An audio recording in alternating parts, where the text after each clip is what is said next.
right. Good morning.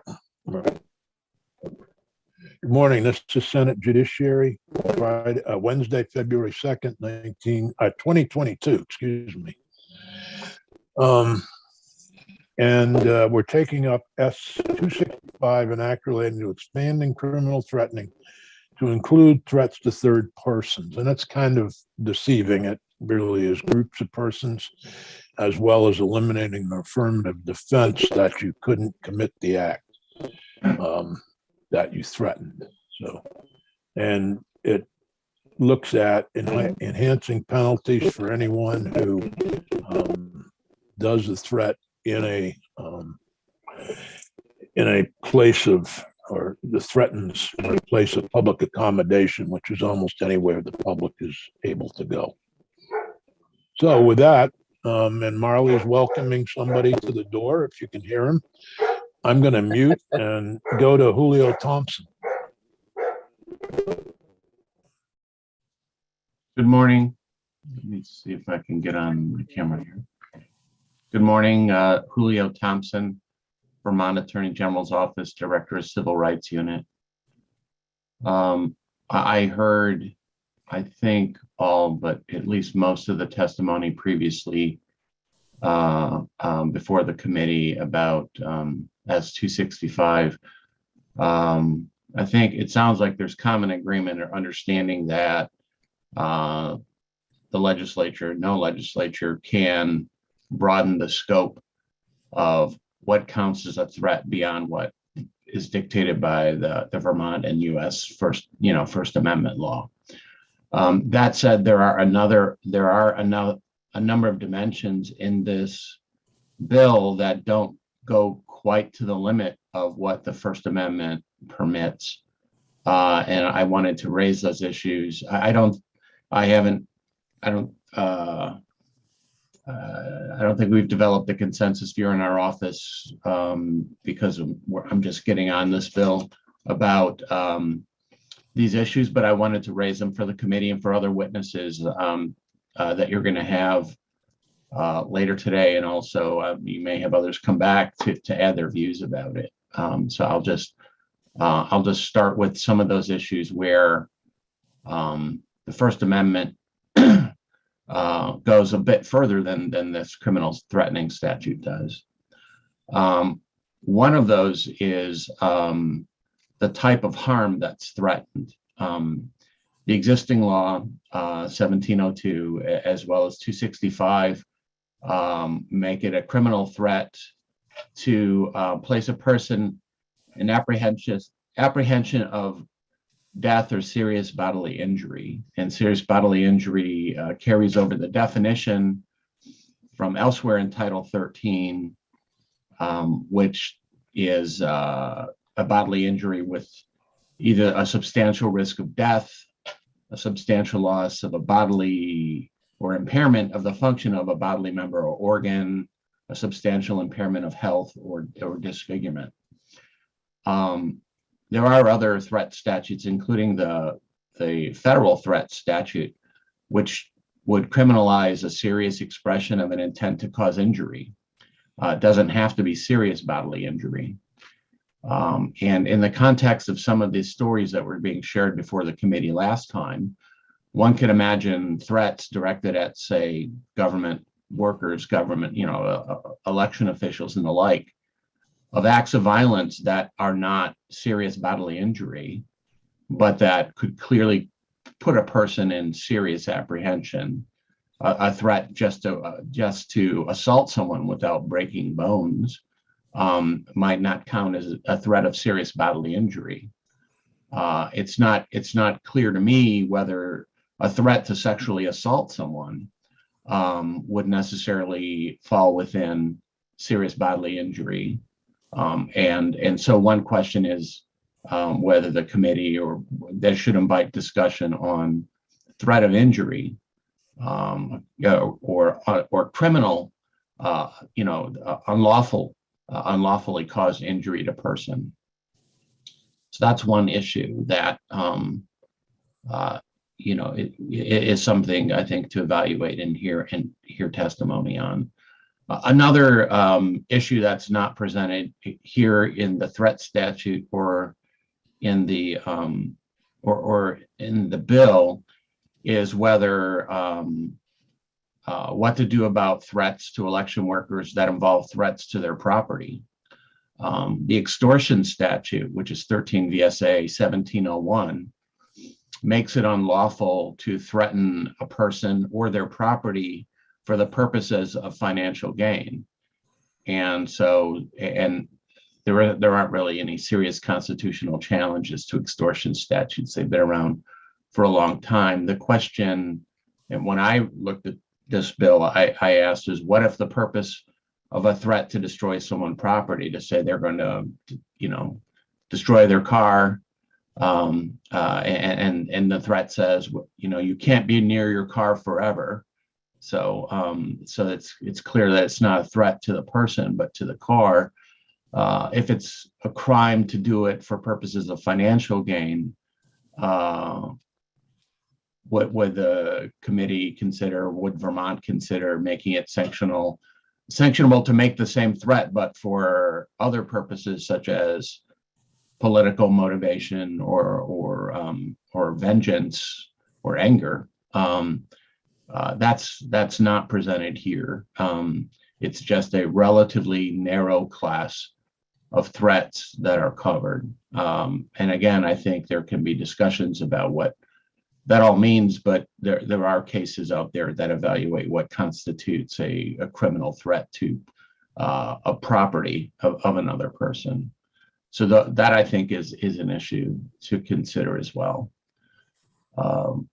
Moving on to other aspects of S265, I wanted to make a few points about subjects that the committee has already discussed. For example, there was discussion last week about the breadth of the meaning of the phrase place of public accommodation, which borrows the definition from the Fair Housing and Public Accommodations Act, which is enforced by the HRC. And, the HRC would clearly be the experts on the scope of the statutes they enforce. But I wanted to note that under a 2006 Vermont Supreme Court decision, Department of Corrections versus HRC, the Vermont Supreme Court interpreted that statute to apply to all government agencies and facilities, including the Department of Corrections. That was a case where someone housed in a DOC facility was arguing that there was a violation of their right to accommodations for, I believe it was a disability. And the question was whether a prison is a place of public accommodation, and the Vermont Supreme Court, although it was not unanimous, did rule that it was. And so and as a consequence, this statute's provision about creating a 5-year felony for a criminal threat would de facto mean that threats that are communicated among residents of any of Vermont's prisons would be automatically a 5-year felony. Now, that may be what the committee or the legislature wants to do, but I'm just pointing out that that's one consequence of using that definition. It wasn't until that 2006 Vermont Supreme Court case where people were sure whether you could count prisons as a place of public accommodation, because there are lots of portions of prisons that are not accessible to the public except under very, very narrow circumstances, which is quite different than, say, a ski resort. And so that's an issue for the committee to take up or to consider. There are lots of, as you can imagine, there are lots of, at a minimum, impolite or uncivil communications in jails and prisons around the country. And so you would have a heightened class of a felony by the fact that those were made inside a facility, or even, in a work camp. Any person under, in the direct supervision of a correctional officer would be subject to the 5-year felony statute, regardless of whom it's communicated to. So that's one issue. Another issue that I think came up before the committee was how broad would be the sweep of the threats that are made against other people. And I noted that the ACLU submitted written testimony, which I guess they'll be speaking later today. I don't have the benefit of that in advance, but one of the points they made was that the term groups, a threat against a group, can be overly vague, and so they recommended using the word particular group or particular persons. It's true that there are lots of statements that are made about an intent to harm other people that we would hear, and that might be upsetting to us. And the question is whether they could constitutionally be swept in or not. For example, you could have someone who is opposed to U.S. military involvement overseas. Here's a U.S. Marines say that they plan to, upon their deployment, track down and kill a particular ISIS leader. The question is whether that is something that would be swept up in the statute, where the person who's hearing it finds it very worrisome that someone is talking about a very particular plan to kill another individual, because that is upsetting to them. Or if there are statements about political, I think the concern about vaguely defining group is that people can say, well, once we are politically victorious, then we're going to do X to our political opponents, and that might be described in terms of violence, but it is talking of the targets of the discourse might be an entire political party, which is a group, but not really anything like identifiable people that you could count by pointing at them. So I think the language that the ACLU is recommending in the group context of a particular person, I think is, I don't think unnecessarily constrains prosecutors, and may build in a layer of protection in terms of enforceability in the courts. So I think that that's a fair concern.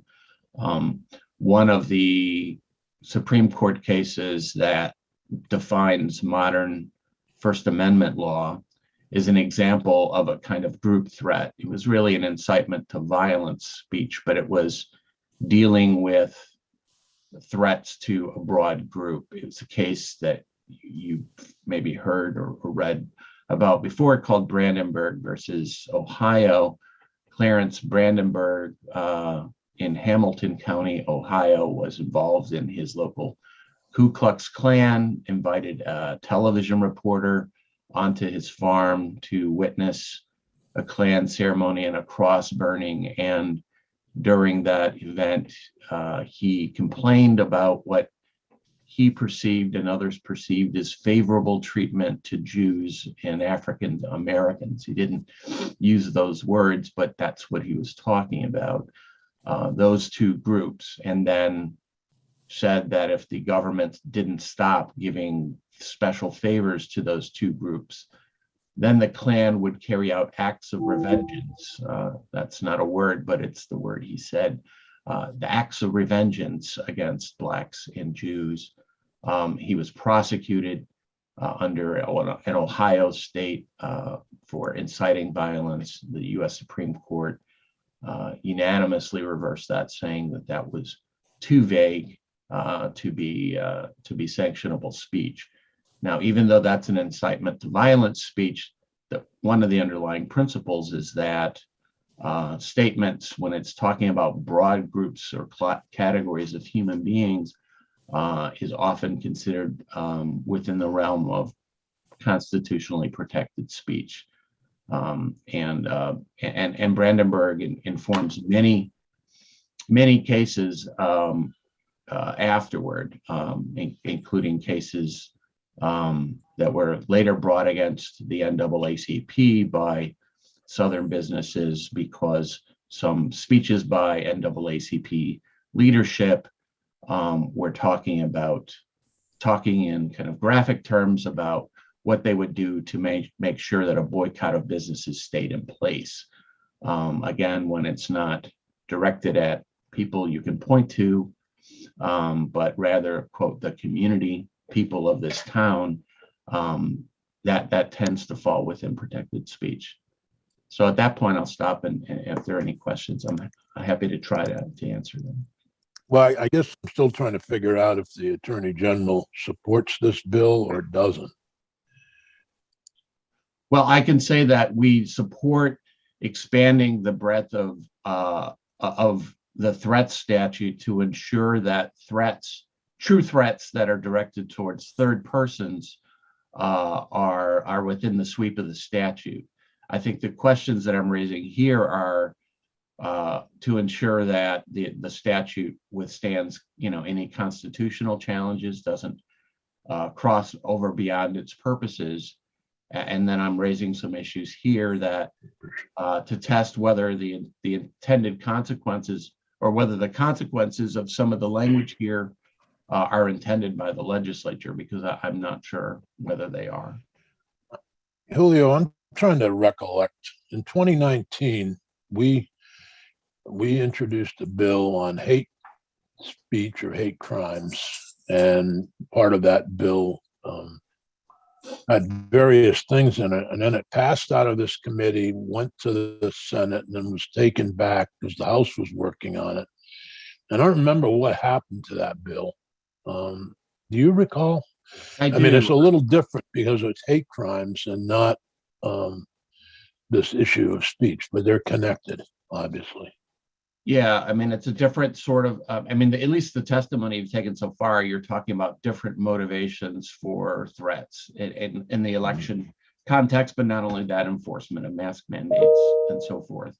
The bill that had previously introduced really was not directed at changing the definition of threat, because the hate crime law simply says if you commit any crime that's motivated by bias, then it's subject to enhanced penalties. So it did several things that are sort of adjacent to what's being taken up here. One thing is that it required mandatory reporting of all alleged or identified hate crimes, something that Vermont law didn't provide for. And the mechanism for doing that was to establish either an advisory committee or study committee, if you will, to define what counts as a hate crime or bias incident for purposes of reporting. And then I think there became some disagreement among different witnesses or groups testifying before the committee about representation on that committee, whether there were enough or too many law enforcement representatives and the like.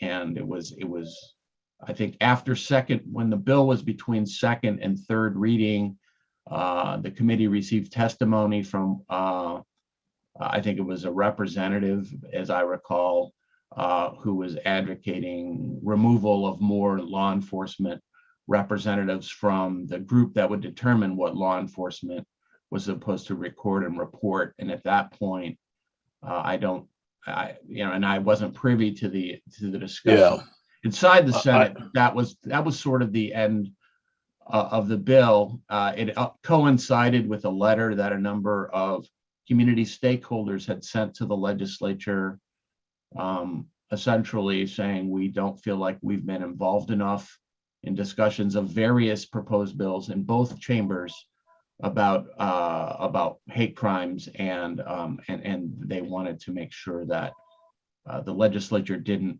reach the finish line without them, so to speak. And so I don't know to what extent that influenced I appreciate the House or Senate, but that was the context. Yeah, my recollection was the House said that they were working on the same bill and they would send something over. And that your recollection about the various groups is correct. The House was working on a parallel bill which tried to expand the meaning of harassment and include that within the sweep of the hate crimes laws. And then there was testimony from a variety of sources, including our office, including me, about to what extent you could sanction speech that was not a true threat under First Amendment doctrine. And at that point, I don't recall a bill getting out of the committee on the subject. Yeah, right. Thank you. That's helpful. Senator White. So going back to Julio, your comments on group and how that is defined, I seem to remember that we had this kind of same discussion or a similar discussion when we were doing the Kulagowski issue, and that if somebody said to their therapist, "I'm going to go shoot Joe Smith," that was considered something that they could report.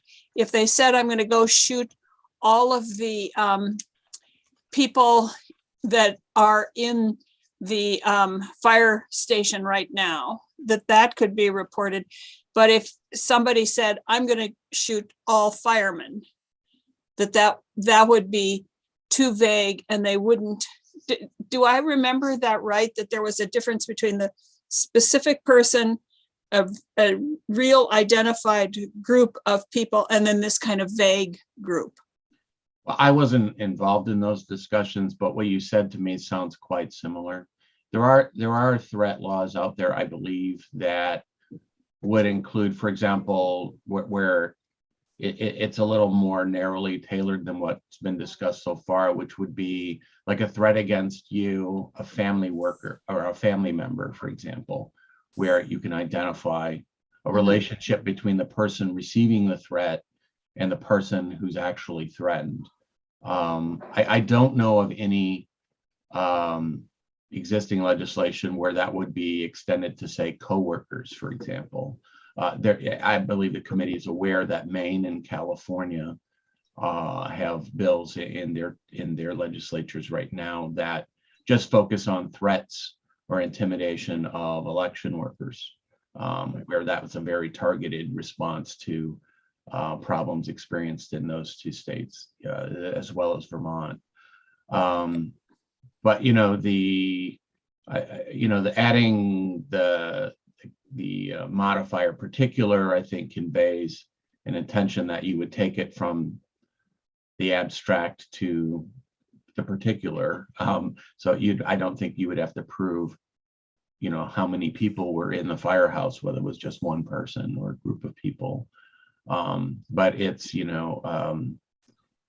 a hackneyed quote at this point. But if someone is saying with seriousness, Shakespeare's line, let's kill all the lawyers, that's likely not going to be something that would stand a constitutional challenge. Yeah, this wasn't around threats, but this was around, this was when a therapist could violate any kind of HIPAA laws to warn, but it was the same kind of concept, I think. Thank you. Thank you. Senator Nitka, thank you.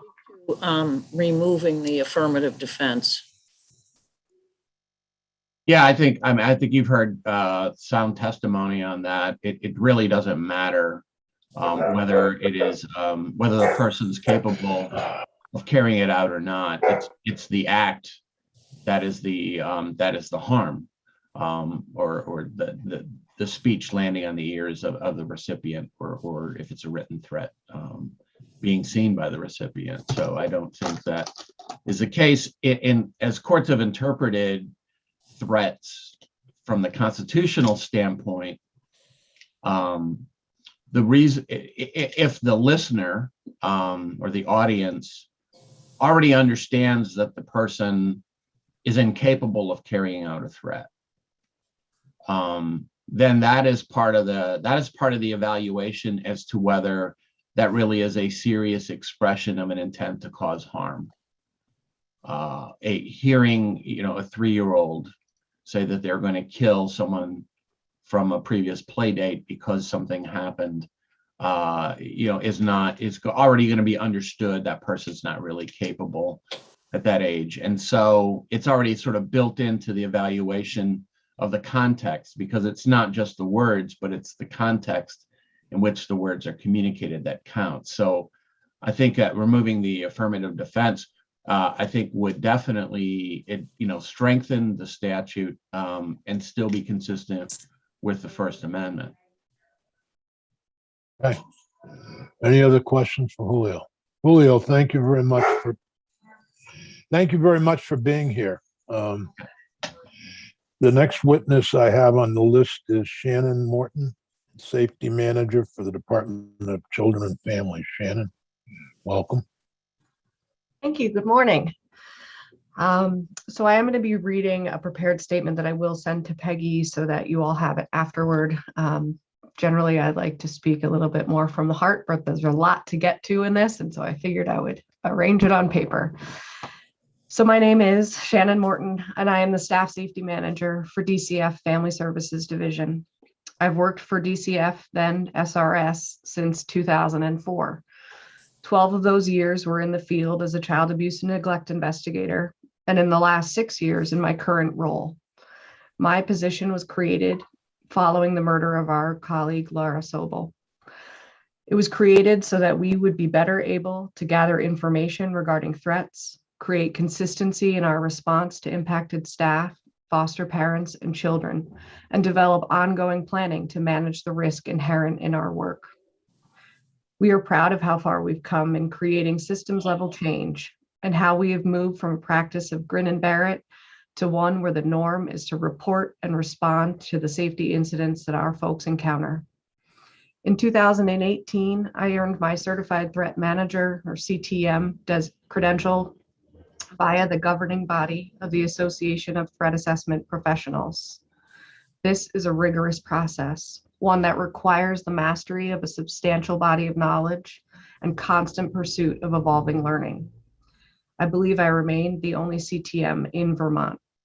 I tell you this so that you can know that threat assessment and threat management are my day-to-day. I am constantly working to ensure that our system is in line with national best practices in this complicated field.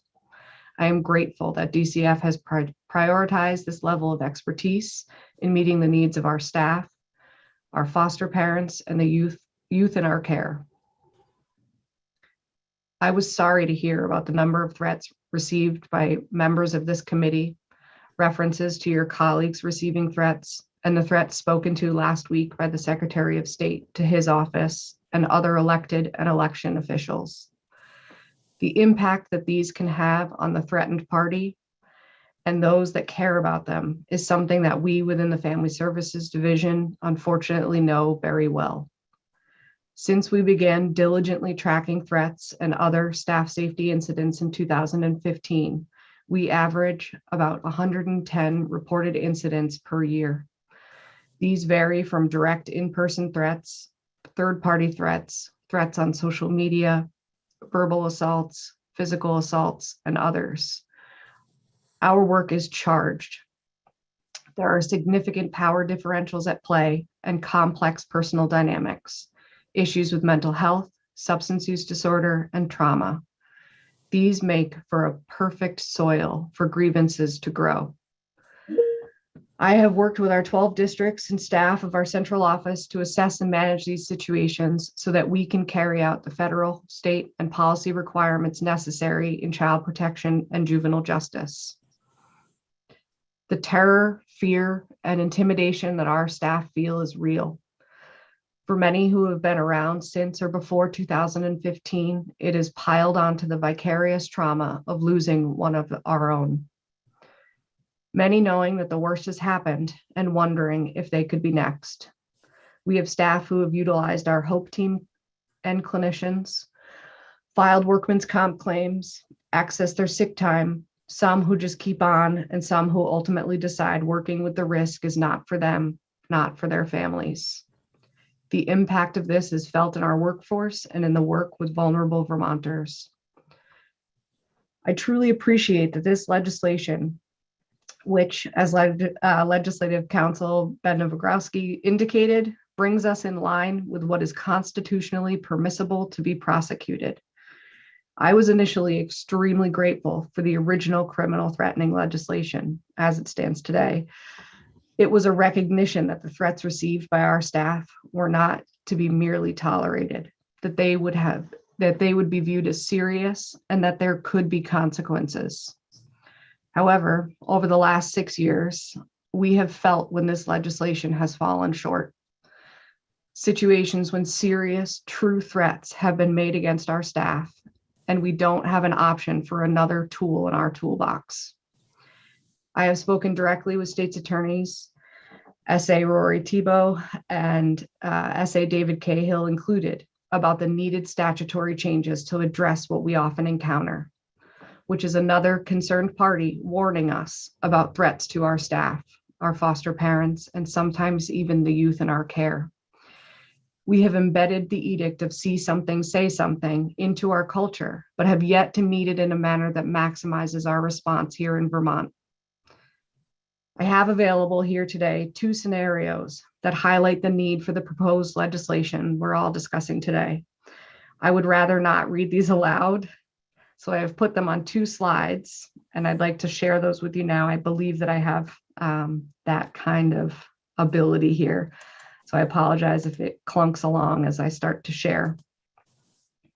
I think you'll see why I don't want to read them aloud. Is that large enough for folks to share, or do I actually need to put it into, or folks to read? I don't see anything. I don't see anything. Oh, now we do. Oh, there. Okay. Is the type large enough? Yes. Yep. Thank you.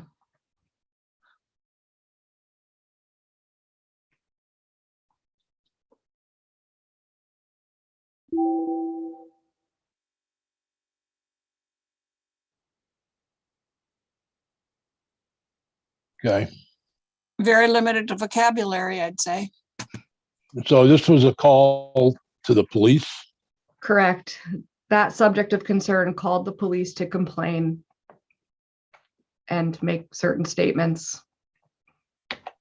And then Okay. the next.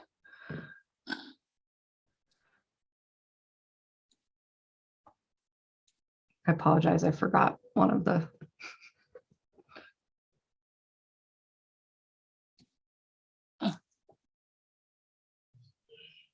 And this one was seen as not being a threat or not being punishable, chargeable. Correct, as it wasn't made directly to the target. I see. Is everyone through that one? Yep. Yeah, Thank you. thank you.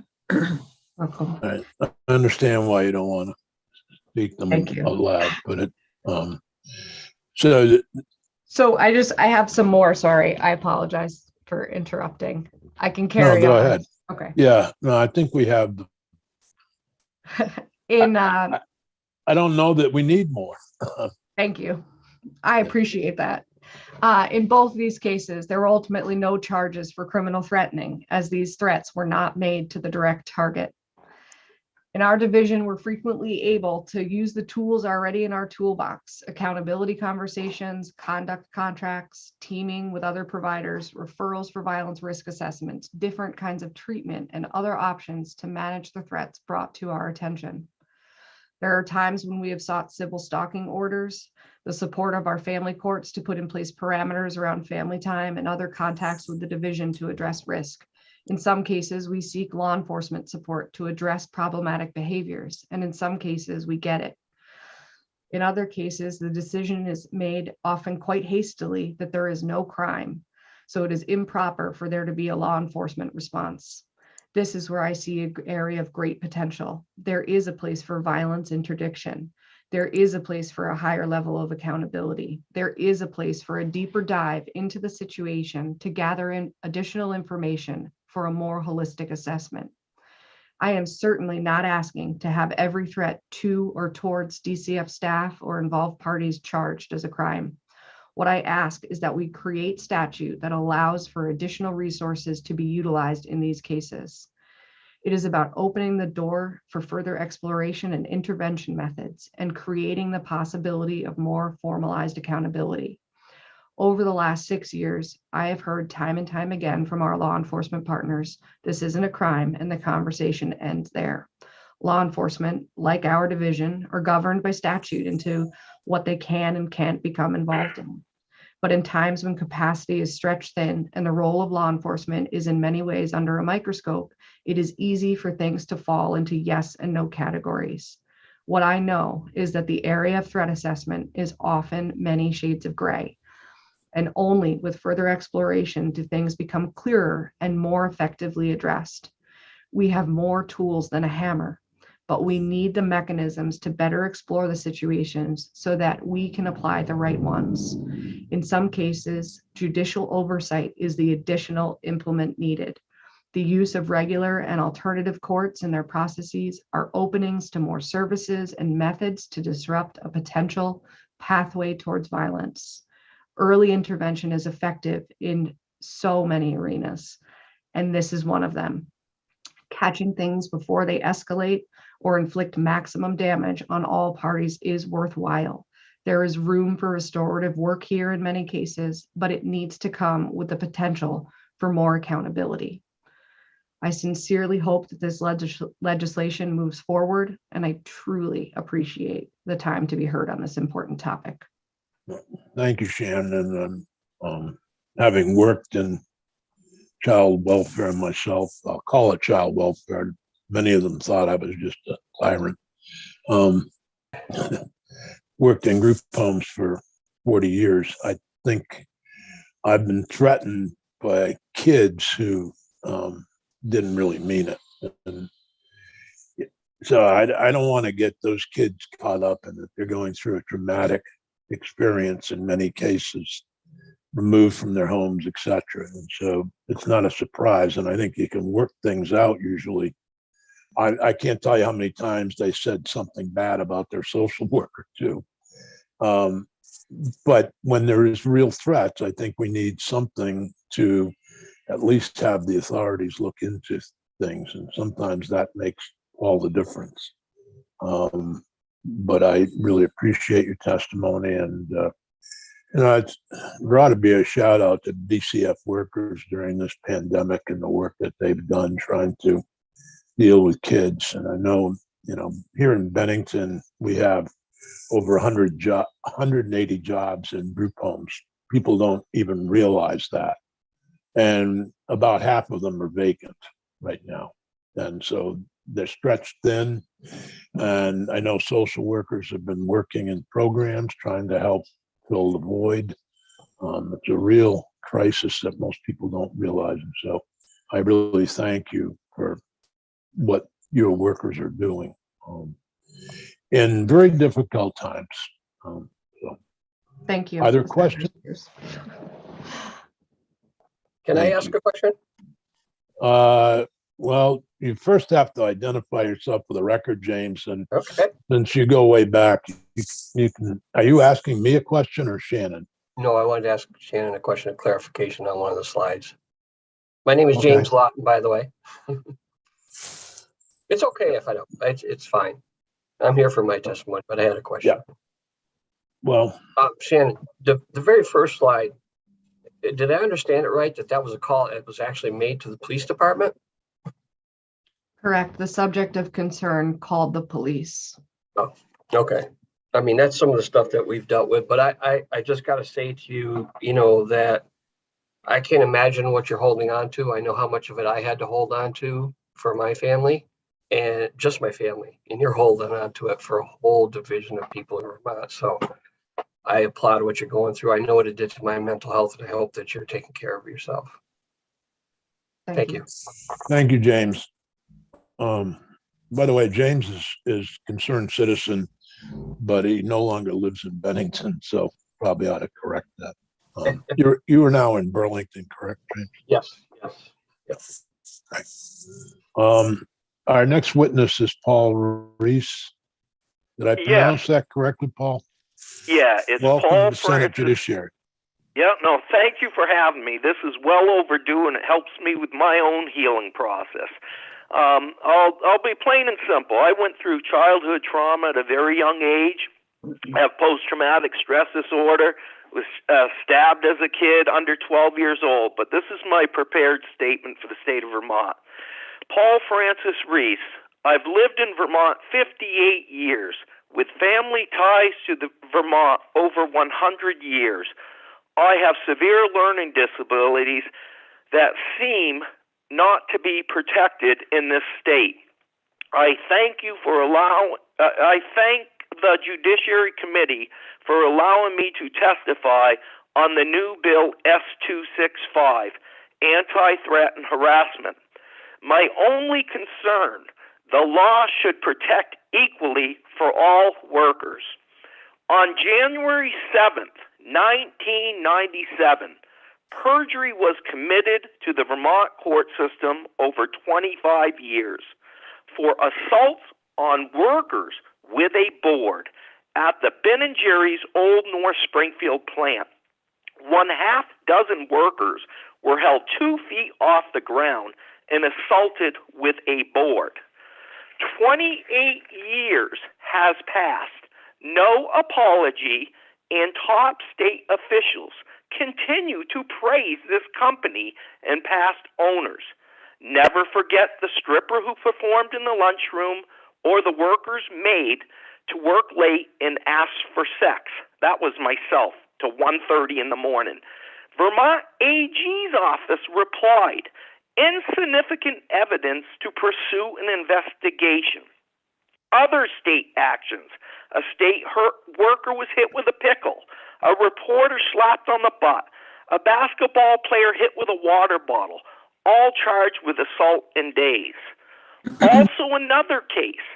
Paul Reese versus Bells Falls Union High School, T.J. Donovan, and Vermont Attorney General for hostile workplace threat. I was threatened to have a bullet in my head working at a school job for 18 years. I filled out the civil rights questionnaire. State did nothing. My local attorney at the time said AG's office would not investigate threat because I pissed them off protesting in Montpelier about Ben & Jerry's. I ask you to please investigate our whole AG's office. The state police report validated my claim. Remember, all courts relied on unsworn testimony in making its decision. Also, a Boston police officer investigated this for Liberty Mutual Insurance, and he believed me. Also, October 22nd, 2021, finally, Catherine A. Hayes, Superior Judge, ruled summary judgment to me in the civil division on this case. Paul Reese versus Wyndham Northeast Supervisory Union under Vermont Employment Practices Act. Ask ourselves, did the state of Vermont provide a safe workplace? Did it treat us all equally under the law? And it's just so sad that my therapist, my psychologist said a simple acknowledgement from Ben & Jerry's, an apology, would have helped me in the healing. I'm 28 years into this, and it's unbelievable that it could happen in the state of Vermont. But I basically thank you for allowing me to testify. It's the truth. I have a right to go to work just like anybody else and not be held off the ground and belted with a board, which re-traumatized me of all my childhood trauma before the age of 12. So if there's anything the state could do to go after them under perjury, it's the truth. They never investigated it and were allowed to lie. And I've never had representation. I have a 4.6 grade level from any attorney that represents people with disabilities. I've had to do this all on my own, but thank you for listening. And if you have any questions, I'll always answer them. Okay, thank you. Thank you, Paul. Are there any questions for Paul? Thank you, Paul. Thank you. I don't know. I don't think the Attorney General's office is still in the meeting room. Hopefully somebody is watching it on YouTube and they could respond to us regarding your allegations about Ben & Jerry's in 28 years. We did change the abuse laws, and so I don't know how old you were. My math isn't great here. 28 I know. years ago. Actually, my psychologist said that I fall under the category of mentally troubled or whatever, how they changed the law. So it wasn't just a 3-year time frame that I fit that category, but the Attorney General's office claims that I don't fit that. But he said he would testify and write a letter on my behalf that I fit, that I didn't have the capacity.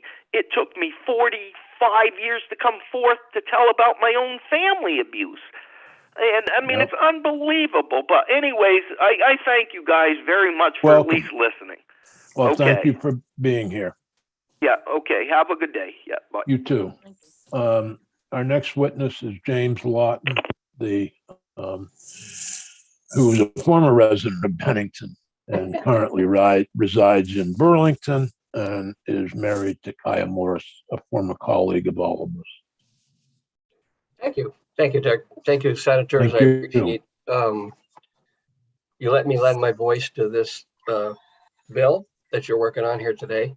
Again, I'll introduce myself. My name is James Lawton. I'm the husband of former Bennington, Vermont State Representative Kaya Morris, and I'm speaking here today as more than just a concerned citizen. Myself and my family are also survivors of years of online hate and threatening actions. I would like to first acknowledge what I see as two very important changes in the current law. I'm not a lawyer. I don't have a degree. These are just personal, observations regarding criminal threatening. Number one, eliminating a person's lack of intent or inability to carry out the threats as affirmative defense. As a survivor of such actions, I can say unequivocally that when you see such threats from individuals, you have no way of knowing if they have true intent or the means to follow through.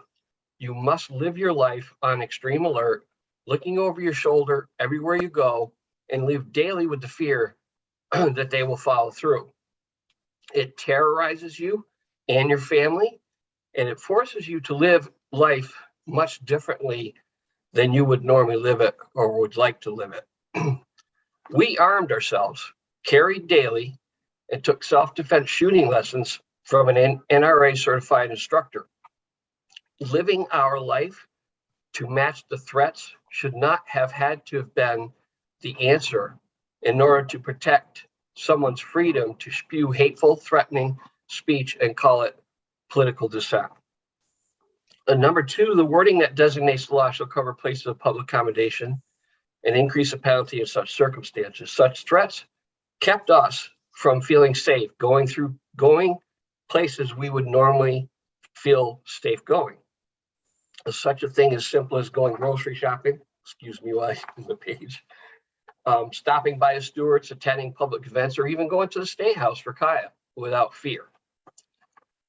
Moving on, I wish to address section E, line number 2, threat and threaten do not include constitutionally protected activity.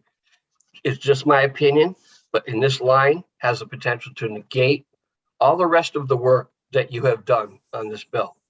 Let that argument be heard out in court. The question that comes to mind right away for me is what type of threat or threatening is protected by the Constitution. I see this line as an opening to use the First Amendment as a tool to negate the goals of this bill.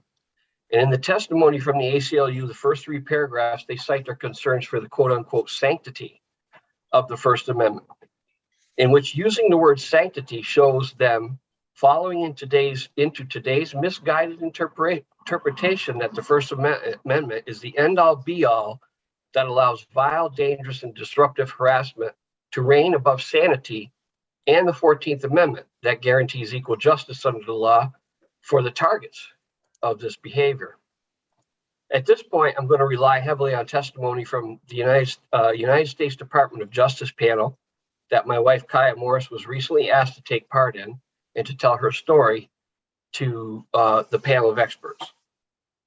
The goal of vitriol and online harassment, threats, and attacks are to dehumanize the individual and to make the target feel insecure and unsafe anywhere, including their home.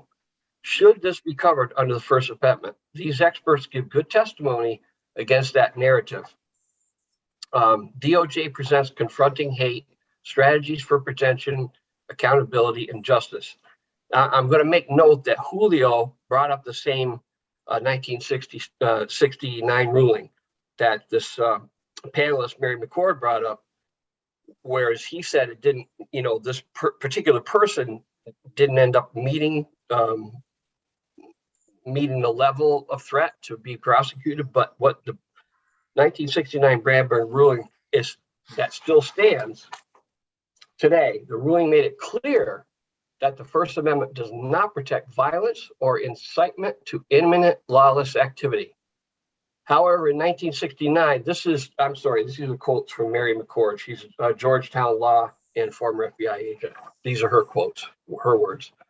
The ruling made it clear that the First Amendment does not protect violence or incitement to imminent lawless activity. However, in 1969, we did not have the internet. We did not have social media. We did not even have cable TV. So the notion of what is incitement to imminent lawless activity has to be completely viewed differently when in nanoseconds, one hateful tweet can be viewed by literally billions of people. We are way, way behind the times in terms of court cases and figuring out how to apply the First Amendment to social media, and that needs to be done.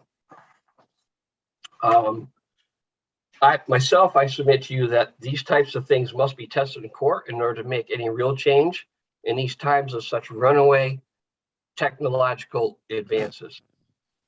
Moving on, I will quote the DOJ panelist, Dr. Mary Ann Franks, Miami Law CCRJ. She addresses the fantasy of the First Amendment's end-all, be-all defense of the behavior we are experiencing in today's atmosphere of hate. She states, the first thing we can do and should do is reject the very simplistic misinformation about the First Amendment that we are being fed so much these days. It's the idea that the First Amendment is like a commandment that was written in the heavens, and that the way it is being interpreted today is the only way it can possibly be interpreted, that it can't evolve, and that there is no other way to read it other than let the harassers do what they will until they kill someone. We need to confront the fact that we have always had limitations on what is considered free speech. The first thing we need to do is be honest about what the First Amendment really is. It's a document that can be read in multiple ways and has been read in multiple ways. We also need to think about whose interest the First Amendment and free speech has been serving. If what it means at the end of the day is that we cannot hear, that we can hear the Nazis really loudly, but we don't get to hear other people, right? That we don't get to hear Kaya as much as, or as we don't need to hear Taylor, which was another person that gave testimony. We are actually making a choice about whose speech we are trying to protect. So we need to be honest about that we are making choices. We are losing people's voices. And this is really important to me because of what happened to Kaya, because of this very particular elitist version of the First Amendment that we are tending to uphold. So we have to take account to that. We have to reckon with that. We have to reckon with the fact that this model of speech only being answered by more speech, that's the only thing we can do, simply is inadequate when we are talking about unanswerable forms of speech. When someone publishes your home address, there is no counter speech to that. When someone posts intimate information about you that can't be taken back, there is no counter speech for that. So these are sophisticated, important ideas that we actually have to think about if we are going to be committed to the principles that we claim we are committed to some of the time. The First Amendment isn't the only amendment. We also care as much about the 14th Amendment as we do the First, and the two of them have to be read in context with each other. There is equal protection under the law, or there is injustice. Dr. Anne Franks. And now I must be from the heart. I mean, we were literally, Kaya, in our story, we were literally the canary in the coal mine to what you all are facing now with the Secretary of State and the senators and everybody who's getting this massive amount of threats building up. I saw what was coming up on January 6th because I followed white supremacist groups, and I followed the Oath Keepers, 3%ers, and stuff like that, because they were part of some of the groups that came after Kaya. So I was always keeping track of them. And it shows that this online stuff tends to always make its way into reality. There's a lot of things that we face that nobody ever heard about. But the groups who came after us, in the end, after the HRC report, we found they all knew each other. They're residents of Bennington that all knew each other, and had a coordinated effort to terrify us. This disrupted our life. We're all in therapy right now for PTSD. We had to sell the house that we had completely paid for and honestly move out of Bennington for our own personal safety. So if we had paid as much attention, or if the laws were looked at more closely, starting in 2016 or 2018, when we were crying for help, you all might already have some answers today for the things that are happening. So I see this as a step, but we are so far behind what this kind of hate and vitriol is doing, because it moves too fast for us to be able to keep up within laws. When we properly, of course, we have to properly take the time to, vet these laws out. So I really appreciate the time that you've given me to speak on this. And I thank you all for allowing me to do it. Thank you, James. Appreciate your testimony. It's very clear and well thought. Ben, if you would take note when we're talking further about the bill on line 14, I think that's what James was talking about. It's really current language. Threat and threaten do not include constitutionally protected activity. And what does that mean? Would that be something that would, so as we mark up the bill, I want to keep note of that. Is it necessary, first of all? And secondly, could it be construed to say, well, my threat is constitutionally protected, yours isn't? And well, I think that's the first thing they cry as soon as you start coming after them. They all, we're going to First and Second Amendment this country right into the ground. James, one point you make, and I think it's well taken, is and I've thought a lot about this during the current discourse. If we would have ever passed civil unions in 2000, if the internet had been what it is today.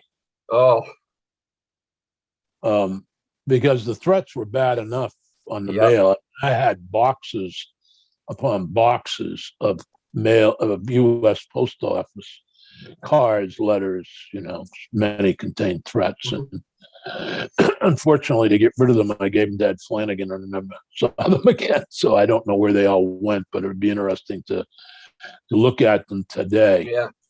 But I've often wondered that, and you pointed out with Twitter and et cetera today, that it's a very different landscape than even what it allowed, Jack, years ago. What it allowed was for people to put things and post things where Kaya could see them.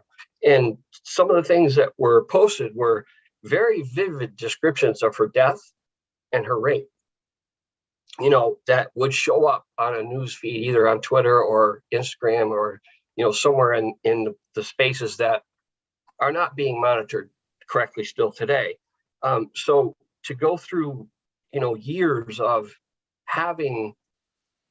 seeing that type of stuff and seeing two of the most dangerous white supremacist groups in the country talk about her elimination, because you can find these in these places that, as you say, back when this was going on in civil unions, you you can't just go find those, or they don't just pop up on your feed, right? They have to make an effort to get these things to you. Yeah. So, you know, it was tough. We were, and then we had the stuff that was happening at home. I mean, the Nazi swastikas were painted on a path where she worked all the time. And come to find out, you know, 2 years later, that the kids, and you know what I'm talking about, the kids that came to our house and terrorized us at our house, the main leader of that group, those swastikas were directly behind his house. And that never got brought up anywhere. Mhm. You know, and these guys monitored our house before they did that. So they knew who we were. And they were also connected to all the other people involved in this. But they were all friends. They all knew each other.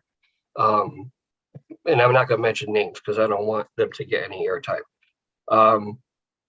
You know, we lived with this. We had people drive by and throw a full tire and wheel that slammed up against our door. We had people driving by screaming stuff out at Kaya if she was outside. You know, we were right on the road. Yeah, I know. 10 feet from the road. Yep. We had no place to hide, you know? Yeah.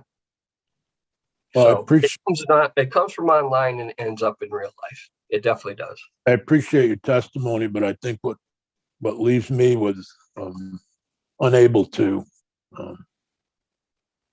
quite frankly, comprehend today's information technology Yeah. that has allowed all this to. It's been great. I mean, look, we're meeting remotely. Yeah. I didn't have to drive to Montpelier today. But on the other hand, on the bad side is it allows this sort of almost anonymous hate to go through. Yeah. You know, and it really hurts. And it allows those groups to do exactly what we're doing. It Yep. allows those groups to meet online. Yep. Yeah. You know, I think there's great lessons here. I don't know that we solve all the problems Yep. of the day, but I hope that this bill at least will provide some redress for people who've been threatened. Yeah, I hope so too. Or are being threatened or threatened in the future. You know, the effort to make it just about government employees wouldn't count you, for example, Nope. or your son in Yeah. all of this. Because, you know, you were threatened, both of you were threatened as Yeah. well. So Yeah. I think, but, you know, as we respond to Senator McCormick's bill, which would heighten penalty on government workers, I think it's important to remember many government workers have families. Yeah, absolutely. It affects your whole family. Absolutely. I mean, Kaya's talked about the fact, and I know it firsthand, that her mother and her sisters, as far away as they live, were always concerned every day for her safety, you know? So they lived through it with us. Yeah. Yep. Well, thank you for being here. Are there any other questions for James? Comments? All right. Well, thank you very much. All right. Thank you. I think we're gonna take a 15-minute break and get back at 25 after. And enjoy your